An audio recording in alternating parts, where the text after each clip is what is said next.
Hola, buenos días. Saludos desde el 14 de febrero. Hola a los estudiantes, al profesor de guardia o al sustituto. En fin, no sé si este será el primer vídeo, la primera videoclase que habéis visto, o la segunda, pero bueno, por si acaso es la primera, os quiero repetir un poco las normas, ¿vale? Segundo bachillerato optativo, esto es un vídeo, no estoy yo para controlaros, entonces tiene que haber silencio, ¿vale? Para los que quieran aprovechar esta hora para ir aprendiendo y quitarse cosas de encima, pues que lo escuchen bien, ¿vale? Entonces estáis en clase dando por saco, no le estéis, chicos, por favor. Bueno, ¿qué vamos a hacer hoy?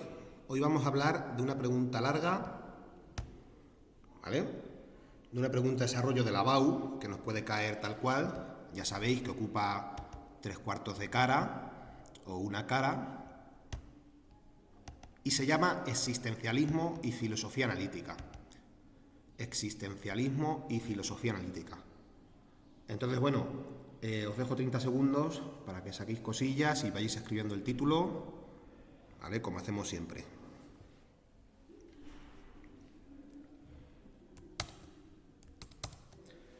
Existencialismo y filosofía analítica.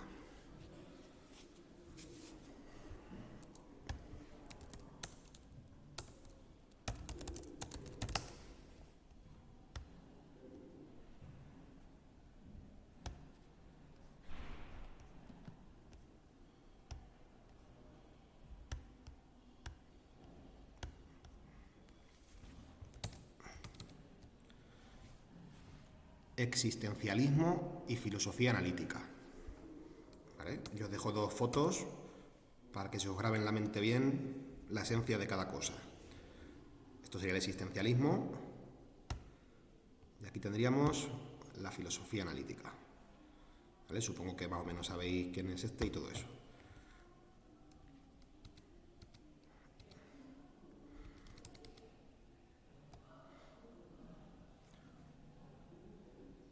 Bueno, si nos preguntan existencialismo y filosofía analítica, pues claro, nosotros tendremos que hablar casi media cara del existencialismo y casi media cara de la filosofía analítica.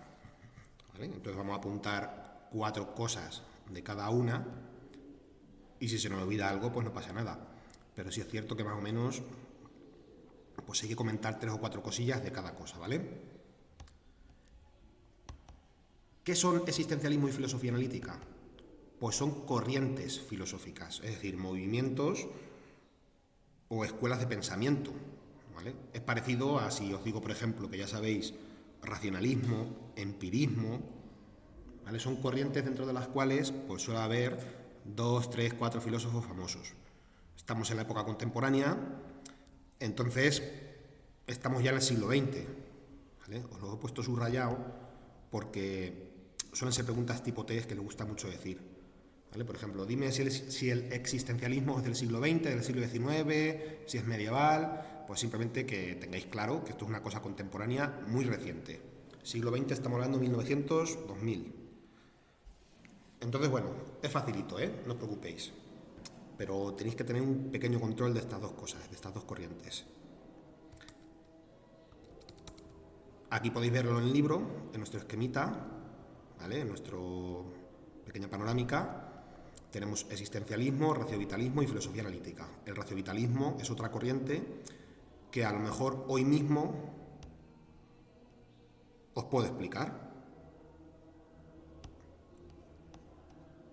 ¿Vale? Pero vamos, que esto igual, muy poquito, al tipo test. Bueno, vamos con el existencialismo. Muy fácil porque, claro, supongo que esta clase sí será la primera, porque si aquí está Nietzsche, significa que os he explicado Nietzsche la semana pasada y que vosotros ahora mismo estáis a principios de abril dando el existencialismo. Entonces, bien, fácil porque el existencialismo son hijos de Nietzsche, no literalmente, sino que es muy parecido. Acordaos de Nietzsche las cosas que decía, pues que no hay una realidad objetiva, universal, es antidualista, no hay un mundo más allá del nuestro, no hay cielo, no hay mundo inteligible, no hay nada universal, no hay nada absoluto, sino que lo único que existe es la realidad que vemos, que está en constante devenir, y que no tiene ningún sentido absoluto ni universal. ¿Vale? Recordar, Dios ha muerto. ¿Qué significa eso? Que con Dios ha muerto significa que todo lo absoluto, todo lo universal, todas las esperanzas que tenemos los humanos en encontrar un sentido absoluto a la vida, no existe. ¿Qué es lo que queda? Si Dios ha muerto, si no hay nada a lo que agarrarnos, si no hay nada absoluto, ni universal, ni objetivo, ¿qué es lo único que nos queda? La existencia. Es decir, lo breve de nuestra vida, lo breve de la humanidad, y un poco cómo nos apañamos nosotros con la existencia que nos vemos abocados a vivir. ¿Vale? No hay ningún sentido más allá de nuestra propia existencia. Nadie ha colocado nuestra existencia, no hay ninguna misión, no hay ningún objetivo, sino que el ser humano pues tiene que hacer frente a la existencia que le toca vivir, sin ninguna garantía. No hay nada. Somos náufragos, como este pobre señor, que a saber dónde ha salido esta imagen, que salimos de una isla desierta, nos construimos nuestra propia barca y navegamos en el mar esperando que todo vaya bien. ¿Vale? No hay un sentido absoluto a la vida, sino que nosotros mismos nos creamos nuestros propios recursos y no debemos contar con nada, ni nadie, ni ningún Dios. Simplemente, pues nosotros tenemos un proyecto, que sería la barca, ¿no? Y un mundo, un devenir, que sería el océano, al cual le tenemos que hacer frente. Nuestro proyecto puede funcionar, la barca puede funcionar o puede no funcionar. Pero sea como sea, como podéis ver, no es una situación en la que el ser humano tenga una seguridad o una garantía de que vaya a pasar algo bueno, ¿no? Más bien, pues la existencia es algo, se podría decir, de angustia o incluso de que tenemos que gestionar muy bien lo poco que tenemos para poder llevar una existencia feliz. Entonces, bueno, de eso va el existencialismo, ¿vale? Vamos a matizarlo un poco más. A ver, hay mucho prejuicio con los existencialistas, ¿vale? Dicen que son como autores muy pesimistas, ¿no? Que la vida es muy triste, no sé qué, pero no tiene por qué, ¿vale? De todos modos, siempre vais a encontrar algún meme, ¿vale? Como todo esto que somos un náufragos. Después de leer por primera vez a los existencialistas, ¿no? Pues que es algo traumático, algo duro, algo que tenemos que superar, como os gusta a vosotros que os diga, ¿no? Superarlo. Pues sí, de eso va, ¿no? La vida hay que enfrentarse a ella, no tenemos nada a lo que agarrarnos, no hay nada universal, no hay nada absoluto, somos nosotros mismos los que creamos nuestro propio destino. Bueno, aquí pone preguntas cortas, pero ya sabemos que en 2025 en realidad se trata de una pregunta larga, entonces tacharlo, ¿vale? Principio del siglo XX en Europa, una corriente heterogénea, es decir, que cada uno tiene una opinión bastante distinta, ¿vale? Heterogéneo significa hetero, distinto, pues eso, que es una corriente muy diversa, pero podemos atribuir unas características comunes a todos los autores existencialistas, ¿vale? A ver, voy a pausar un poco esto que va a sonar el timbre.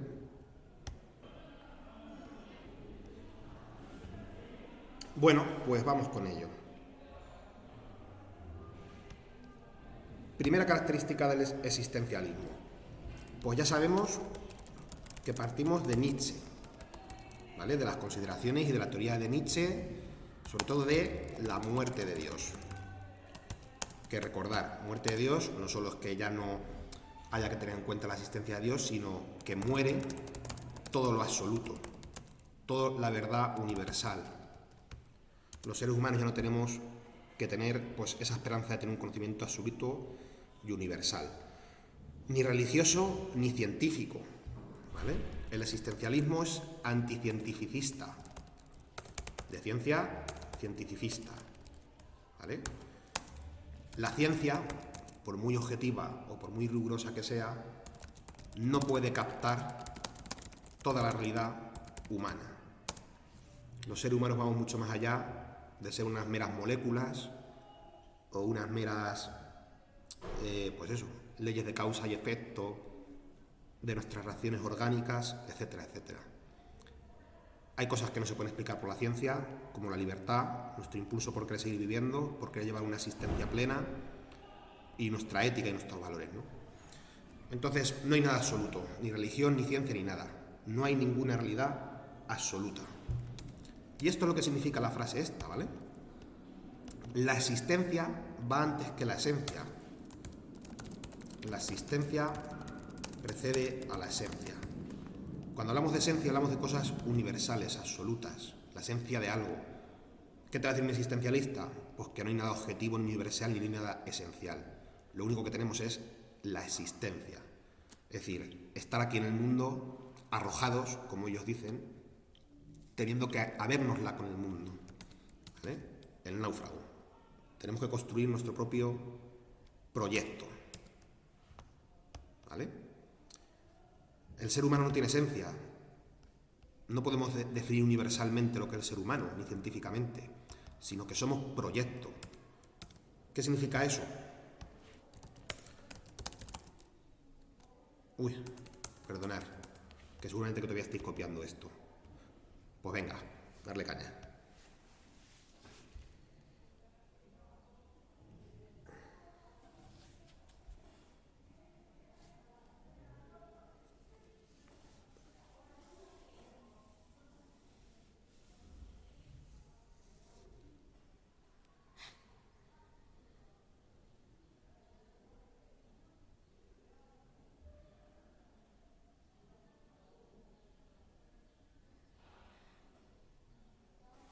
Bueno, estamos hablando de que no hay nada absoluto, no hay nada universal, ni en el propio ser humano, ni nada.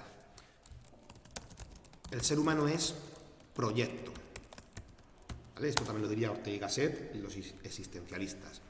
¿Qué significa esto? Pues que no somos nada. El ser humano por naturaleza no es ni bueno, ni malo, ni racional, ni nada. Nosotros somos el proyecto que hagamos con nuestra existencia. Podemos ser muchas cosas, todo depende del proyecto que planteemos para nuestro futuro y el tipo de existencia y de vida que queramos llevar. Pero no estamos predeterminados a nada. No estamos predeterminados ni a trabajar, ni a ir al cielo, ni a... Es decir, nada. Con la existencia podemos hacer 1.000.000 de cosas. Pues lo que tiene que hacer el ser humano es plantearse un proyecto bueno, un proyecto real, llevar una vida plena, con mayúscula, ¿vale? Llevar una vida plena no es, yo qué sé, tener dinero, jugar a la Play, irnos de vacaciones a Punta Cana, según esta gente, ¿no? Sino que se trata de llevar una existencia auténtica, siendo consciente de que para que haya vida, como la vida hace venir, significa que va a haber muerte también, que la muerte está ahí, y aceptar ese hecho de forma digna y aprovechar la vida al máximo. Pero ya os digo, aprovechar la vida con mayúsculas. Aprovechar la vida no es irse de fiesta, ni evadirse, sino llevar una existencia lo más plena posible en todos sus sentidos. Alcanzar la forma humana más elevada que se pueda encontrar, ¿vale? Lo que Nietzsche llamaría superhombre, ni más ni menos, ¿no? ¿Qué significa esto? Que no estamos determinados a nada, sino que el ser humano es libre. Tenemos libertad de elegir nuestro proyecto y de llevarlo a cabo. Creer que no somos libres es algo que mucha gente piensa, muchos filósofos piensan, muchos científicos piensan, ¿vale? Que al fin y al cabo estamos predeterminados por la sociedad, por lo que nos rodea, o por si somos clase alta o clase baja, o por si somos criaturas de Dios o no. Simplemente el existencialista te dice que tú debes crearte tu propia vida con total libertad y debes asumir la libertad y no esconderte ni en religiones, ni en ideologías, ni en nada, sino tú individualmente llevar una vida auténtica. Que esto se dice pues de una forma muy abstracta, ¿no? Somos libres, pero la libertad cuesta, ¿vale? A nadie le gusta ir en una barca naufragando y deseando que su existencia sea lo más plena posible y que su barca funcione. A todos nos gusta pues subirnos al barco de la religión, al barco de la ciencia, al barco de una ideología muy concreta o de una cultura muy concreta. A todos nos gusta la seguridad. Pero un existencialista te diría que eso es una vida impropia, es decir, una vida poco elevada, que realmente deberíamos tomar las riendas de la existencia por nuestra propia cuenta, aprovechar nuestra libertad y vivir la vida lo más plena posible. Y en estos mismos términos hablaba un filósofo alemán llamado Martin Heidegger, ¿vale? Tenéis ahí en el libro.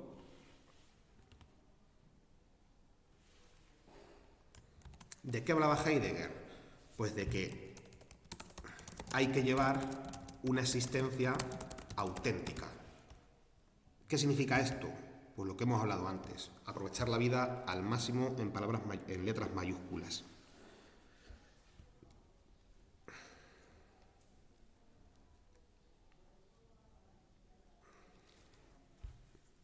Y bueno, y nos pone ejemplos y nos habla un poco de cómo sería esta vida auténtica, ¿vale?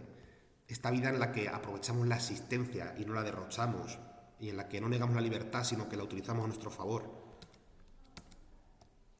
Por ejemplo,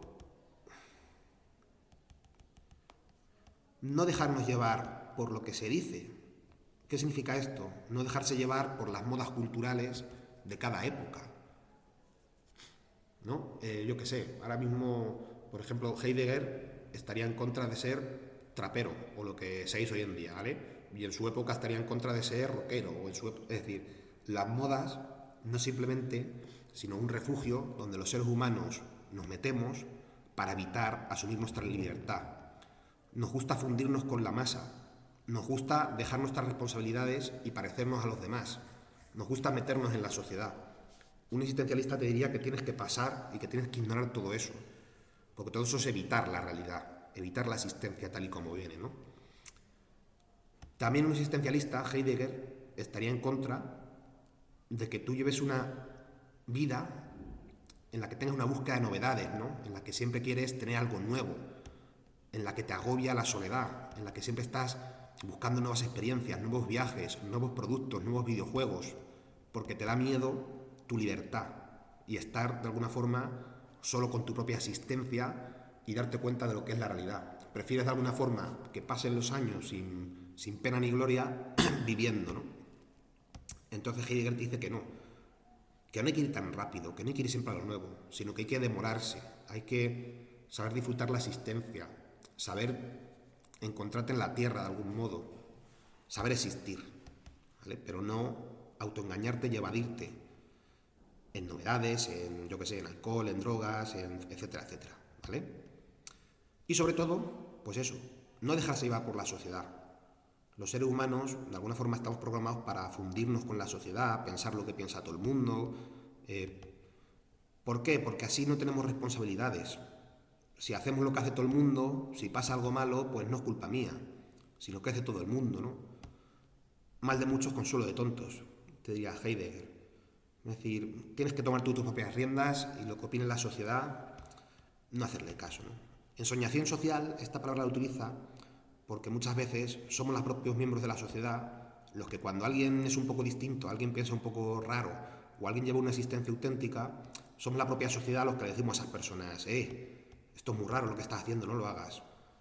Participa con nosotros en nuestro sistema, en nuestra ideología, en nuestra cultura, ¿no? Pues Heidegger te dice que eso es llevar una existencia inauténtica, en la que no estás aprovechando la vida, ¿vale? Debemos de llevar una existencia individual en toda su amplitud. Trucos para darse cuenta de cómo es la existencia auténtica. Pues, por ejemplo, lo que piensa un niño cuando de repente es consciente de su propia existencia, ¿no?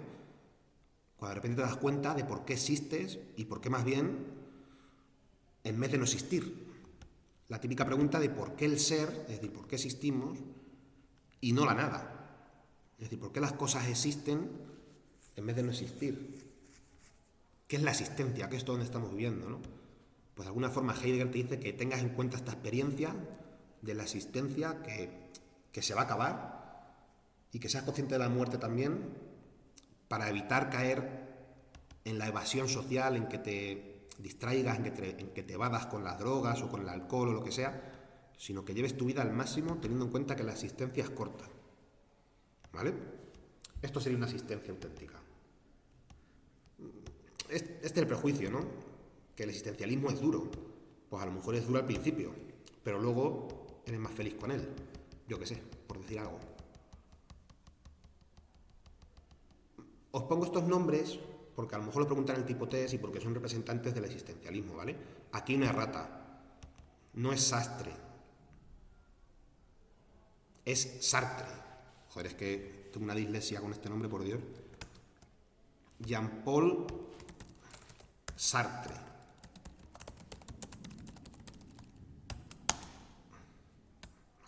Existencialista francés. Muchas veces a lo mejor habéis visto en los Simpsons o en los dibujos animados, así que los franceses son muy existencialistas. Pues sí, lo hacen sobre todo por este hombre, porque fue muy famoso en esta época. ¿Vale? Estamos hablando de 1960 ya, siglo XX. Bueno, ¿qué va a decir Sartre? Pues lo que hemos estado hablando antes, ¿vale? Que a la gente le da miedo la libertad, que la gente cuando se da cuenta de la existencia busca un refugio en la religión, en su sociedad, en su cultura, una ideología. ¿Por qué?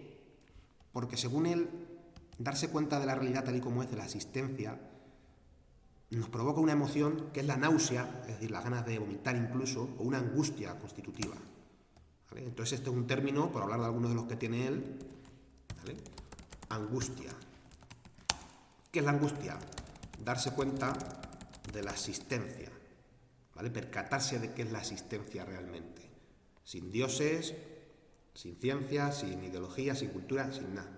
Es decir, la existencia desnuda, tal y como es. Esto nos produce una angustia, ¿vale? Produce un miedo, una angustia que hace que tendamos a refugiarnos en religiones, ideologías, culturas, como por ejemplo el trap, por decir algo, ¿no? Es decir, fundirnos con la masa en general. Como veis, es un poco la misma idea. Entonces, bueno, lo que mejor se os haya quedado, bueno, voy a esperar que copiéis.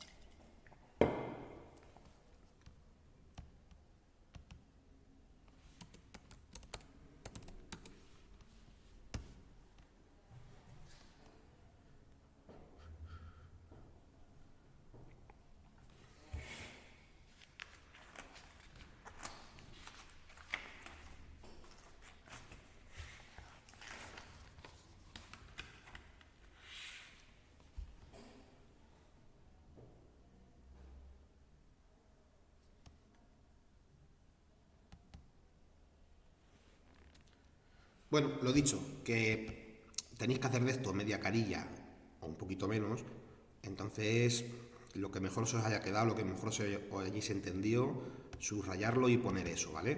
Porque aquí hay bastante información y no hace falta que lo pongáis todo. Pero sí tenéis que tener claro lo que os he dicho para el tipo test, que estamos en el siglo XX, que estos autores son existencialistas y todo eso. Y para el desarrollo, lo que hayáis comprendido mejor. ¿Cuánto llevamos? Venga, filosofía analítica. Cambiamos de estilo totalmente.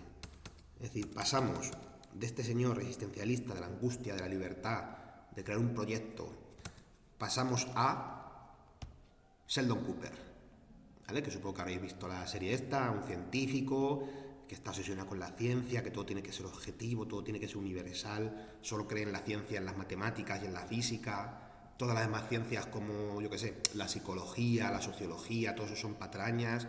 Es decir, esta persona solo cree en las cosas que afirma la ciencia y las ciencias más fuertes, más duras. Es decir, estamos hablando de física y matemáticas y astronomía y cosas así.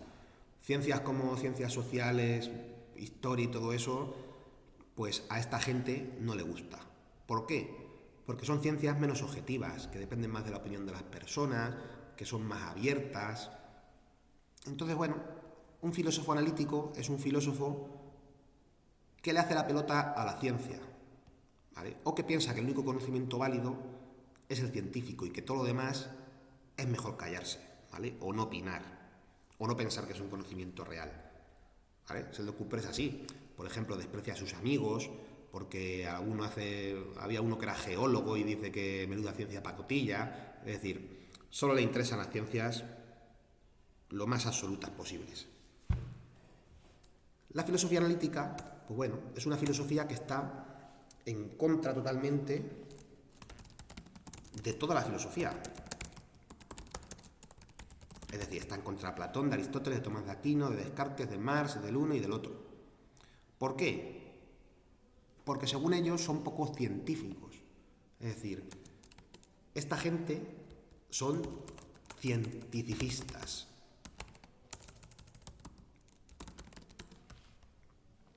Si los existencialistas piensan que la ciencia no es suficiente para comprender al ser humano, la filosofía analítica es lo contrario. Solo la ciencia es lo que nos permite obtener un conocimiento válido de las cosas.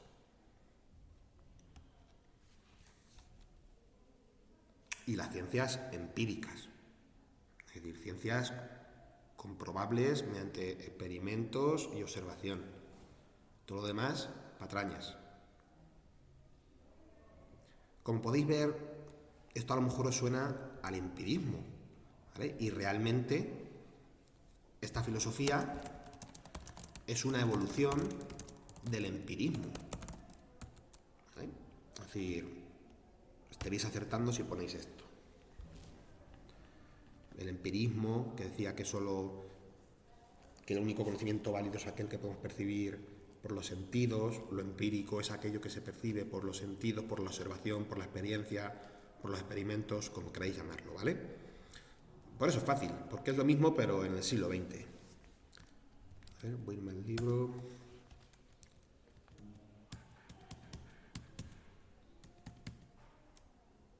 ¿Vale? Igual, estamos en la página 78, pone preguntas cortas, pero en 2025 nos la han hecho largas.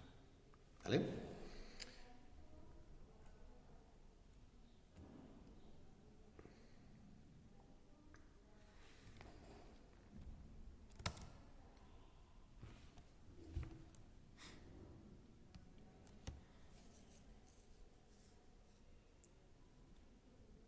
Bueno, podemos hacer otro apunte, ¿vale?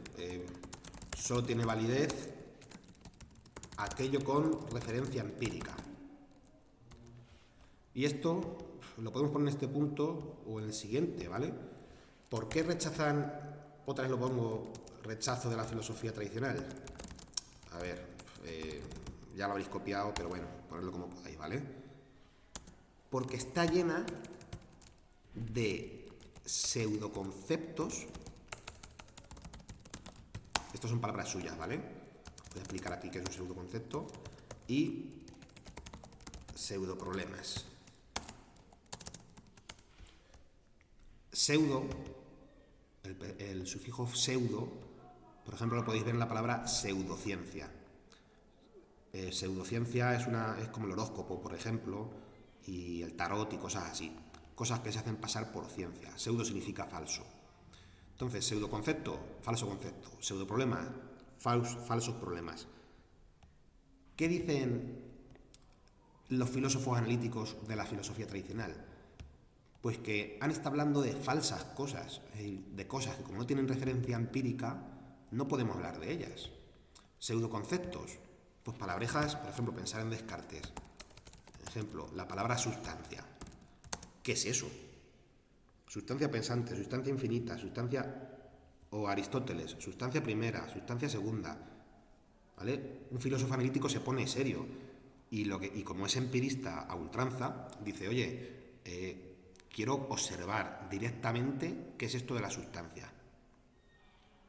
Un filósofo tradicional te diría, bueno, la sustancia es un concepto que significa tal y cual, pero un filósofo analítico te dice, si no lo veo, si no se puede observar y si no puedo hacer experimentos con esto, para mí esto que estás hablando es un pseudoconcepto. Es decir, una palabra que no tiene ningún significado. Otra palabra así, alma, como vimos con los empiristas. No se puede ver, no se puede observar, no se puede experimentar, pues es un pseudoconcepto. La filosofía está hablando tradicionalmente durante 2000 años de pseudoconceptos. Yo qué sé, Dios, dialéctica, cualquier concepto filosófico que hemos visto para esta gente es algo que como no tiene una referencia empírica no debe tenerse en cuenta. Pseudoproblemas, pues problemas falsos, ¿no? Los problemas que históricamente han tenido los filósofos. Por ejemplo, ¿cuál es el mejor gobierno? ¿Democracia, tiranía, dictadura, capitalismo, comunismo? Pues un filósofo analítico te dirá que de eso no se puede hablar. Que al hablar de cosas abstractas, sin referencia empírica, pues son cosas que es mejor no tocar. No es científico, pues por lo tanto no se puede tratar. O por ejemplo, en la filosofía medieval, si Dios es bueno, ¿por qué permite el mal? O ¿existe Dios? Pues esos son pseudoproblemas. Es decir, según esta gente serían problemas falsos que se han creado los filósofos que han estado discutiendo durante siglos, pero que al no haber referencia empírica, pues pueden ser debates eternos. Es decir, hasta que no venga la ciencia y sus demostraciones empíricas, todo lo demás son problemas falsos, ¿vale? O Nietzsche, cuando habla, por ejemplo, de voluntad de poder o eterno retorno. ¿Qué es eso? Ah, bueno, sería un pseudoconcepto, perdón. O bueno, el problema de, yo qué sé, cualquier problema que tenga Nietzsche, ¿no? De la moral de esclavos, el problema entre la moral de esclavos y la moral de señores. Pues yo qué sé, son problemas falsos para esta gente, ¿vale?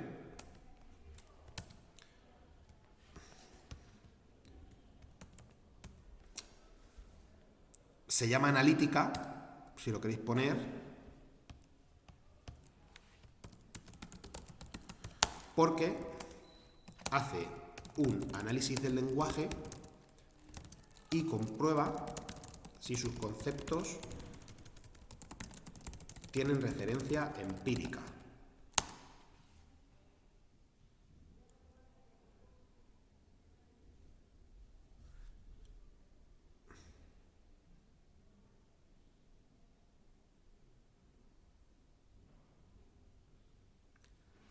Es decir, un filósofo analítico es cansino por excelencia, ¿no? Porque tú, por ejemplo, le dices, hay dos mundos, el mundo inteligible y el mundo sensible.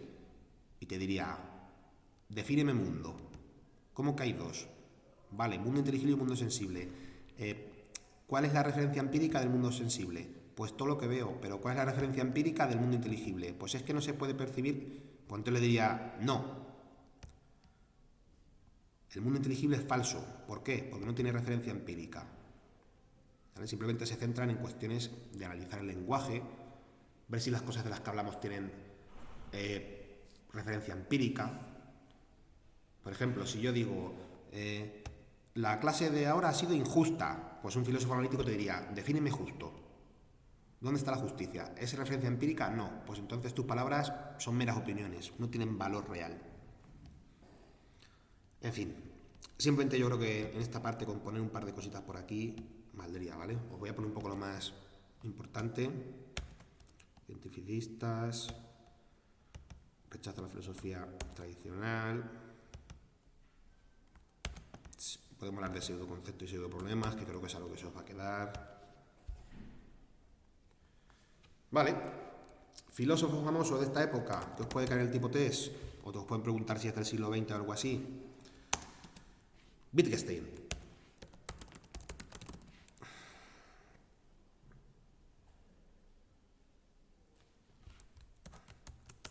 Y no voy a decir nada de él, ¿vale? Porque no creo que os pongan mucho de él.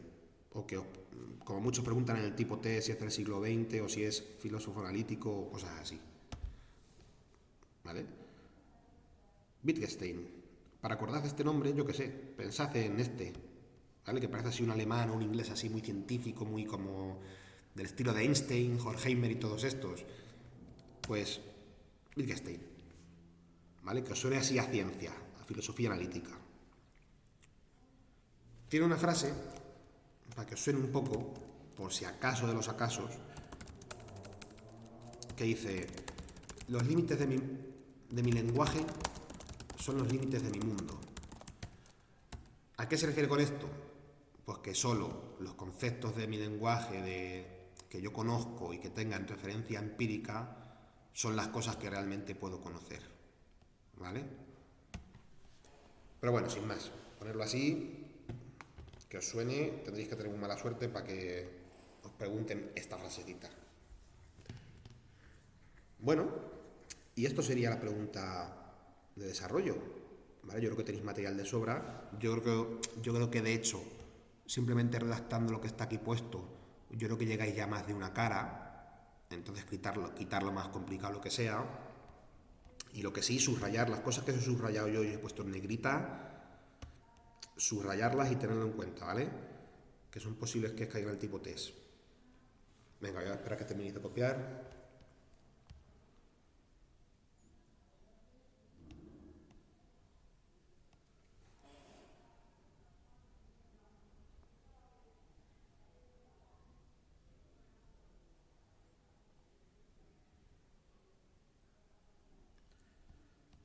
Bueno, llevamos 35 minutos, pero sí que me gustaría explicaros una cosa para el tipo test, ¿vale? Que puedo tardar 5 o 10 minutos. Si veis que se os ha hecho tarde ya, que va a pitar o lo que sea, pues luego al siguiente profesor de guardia o al sustituto le decís que os lo ponga, ¿vale? La idea es que no lo veis en vuestra casa, que no perdáis tiempo en vuestra casa. La idea es que lo veáis en el instituto, ¿vale? Y bueno, y que tengáis, yo creo que tenéis 6 o 7 clases en las que no voy a estar yo, pues que 3 sean de ver clases, que 3 sean videoclases y las otras 3 sean prácticas. Yo creo que va a venir un sustituto, pero en caso de que haya un profesor de guardia, pues comportar y todo eso. Es decir, luego también puede ser que junten con otros alumnos en la biblioteca y todo eso. Espero que hayáis tenido suerte y que no sea así.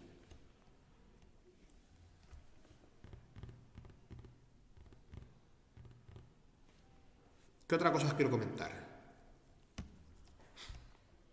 Pues bueno, hemos visto que entre medias se nos ha quedado aquí un apartado y unas 3 caras,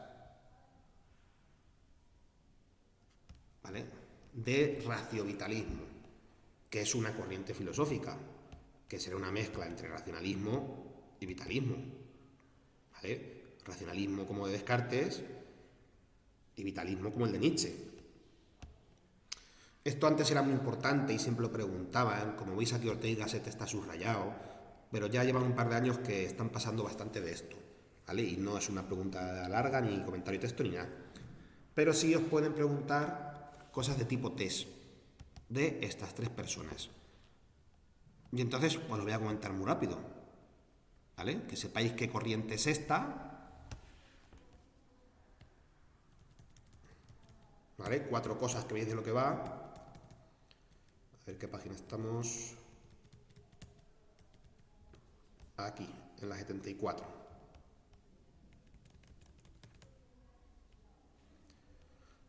Fijaos, aquí estaba el contexto y todo, ¿vale? Porque antes era importante, pero ahora ya no, ¿vale?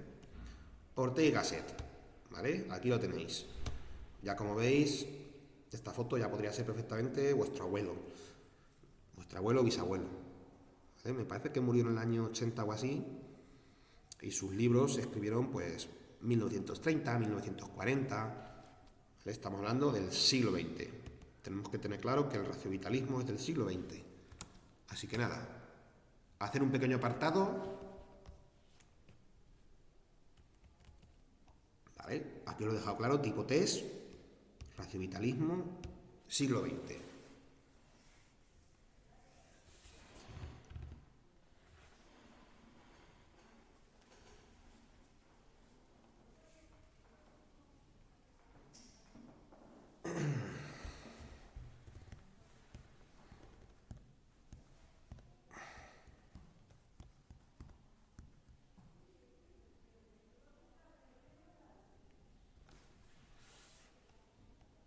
Simplemente 3 puntos, ¿vale? No hace falta que hagáis una tabla tan compleja, ¿vale? Lo que pone aquí es una pequeña definición de lo que es el raciovitalismo, ¿vale? Que es una mezcla. Recordad, el racionalismo, Descartes, toda esta gente, incluso Kant un poco, son gente que piensa que la verdad universal y absoluta puede existir, ¿vale? A través de la razón, a través de los argumentos. Y el vitalismo lo contrario, lo que hemos estado hablando, la verdad absoluta no existe, todo es devenir, la vida está en constante cambio. Entonces, ¿qué te va a decir Ortega y Gasset, que funda este movimiento? Pues va a decir, oye, pues mira, pues ni ser tan flipado de que vamos a llegar a una verdad absoluta, pero tampoco caer en un escepticismo donde la vida no podemos conocer nada de ella absolutamente, es decir, ni lo uno ni lo otro, ¿vale? Ni pensar que la verdad absoluta existe, pero tampoco pensar que no hay verdades. Sí hay verdades y las podemos conocer, ¿vale? Incluso de cosas chungas como de política, de la propia vida, de la ética y cosas así. No como dirían los analíticos, ¿no? Solo con la razón no podemos comprender la vida. Es decir, la razón, pues vale, está bien como método para usar argumentos, usar la lógica, las matemáticas y cosas así, ¿vale? Pero la vida va mucho más allá de eso.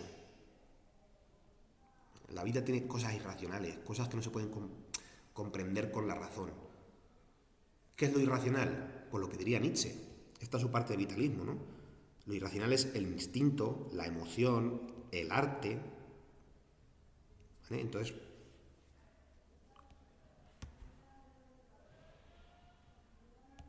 Entonces, Ortega y Gasset, pues es como un moderado, por así decir.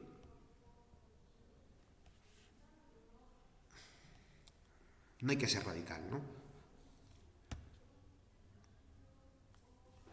¿Qué dice Ortega y Gasset? ¿Cómo podemos comprender la realidad o la vida? Pues hay que comprender la vida con la razón, ¿vale? Pero él añade que la razón no tiene que ser algo rígido, no tiene que ser algo científico, matemático, lógico, y todo lo que salga ahí no vale, sino que él dice que hay que tener una razón vital y una razón histórica, lo que significa que también tenemos que estar abiertos a las ciencias sociales.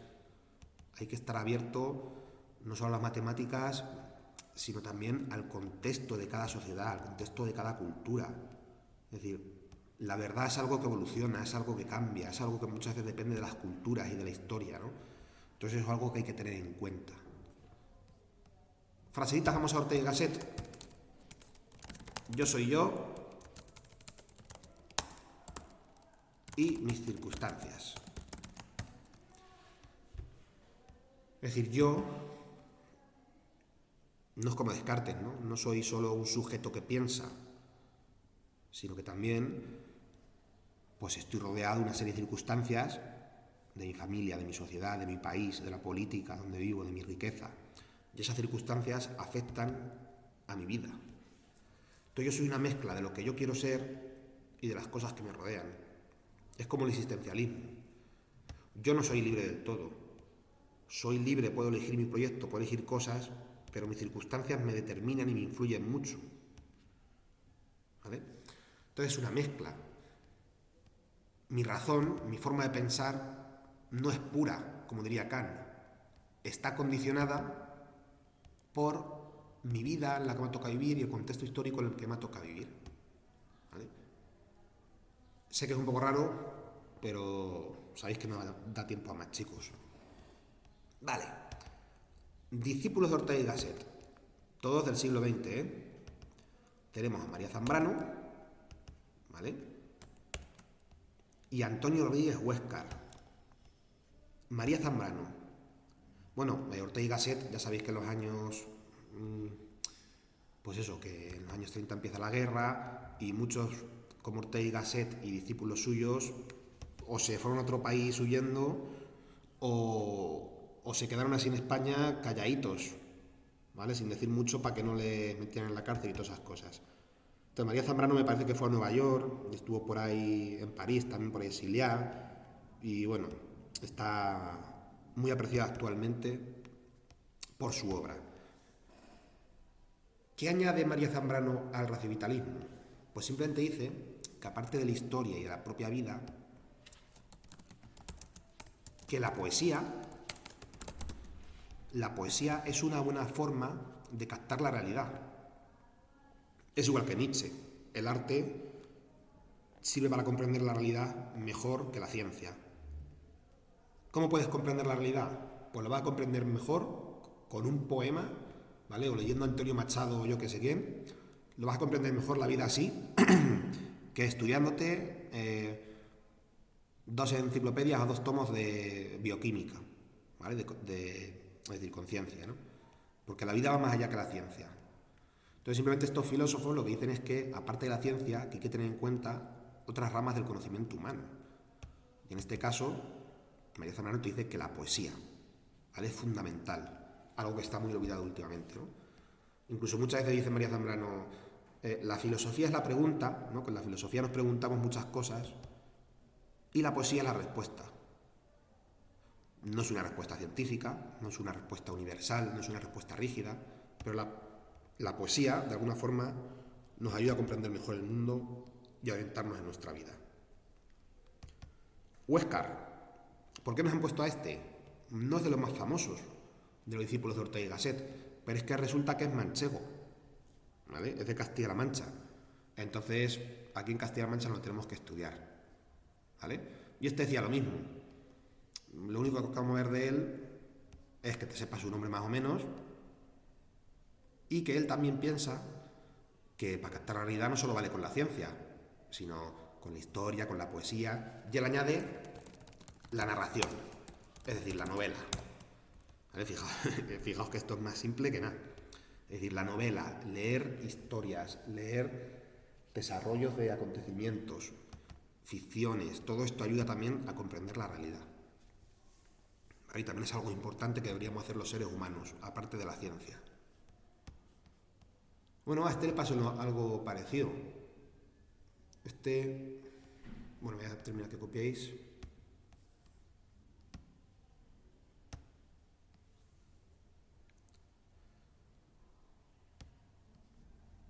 Este era de un pueblo de aquí de Ciudad Real, ¿vale? Si vosotros estáis aquí, pues este señor vivía y nació aquí en Fuenllana, ¿vale? Tirando todo el resto de Manzanares. Y luego, en el año 36, antes de que empezara la guerra, aprobó unas oposiciones para ser profesor de filosofía en la universidad. Pero claro, como en unas oposiciones republicanas, el franquismo dijo que tururú. Y el pobre hombre que había ahí estudiado, se había matado a estudiar, pues le dijeron, no, estas oposiciones no son válidas. Y el hombre pues tuvo que ir a Latinoamérica, me parece que fue a Puerto Rico, y ahí sí que fue profesor de universidad. Es decir, hubo mucha gente como este hombre que tuvieron que ir a Latinoamérica. ¿Vale? Y luego, bueno, en Tomelloso fundó un colegio y una escuela privada, ¿vale? Cuando las cosas estaban más calmas. Un colegio que se llama, me parece, precisamente Tomás de Aquino. No sé si os sonará, Santo Tomás o algo así.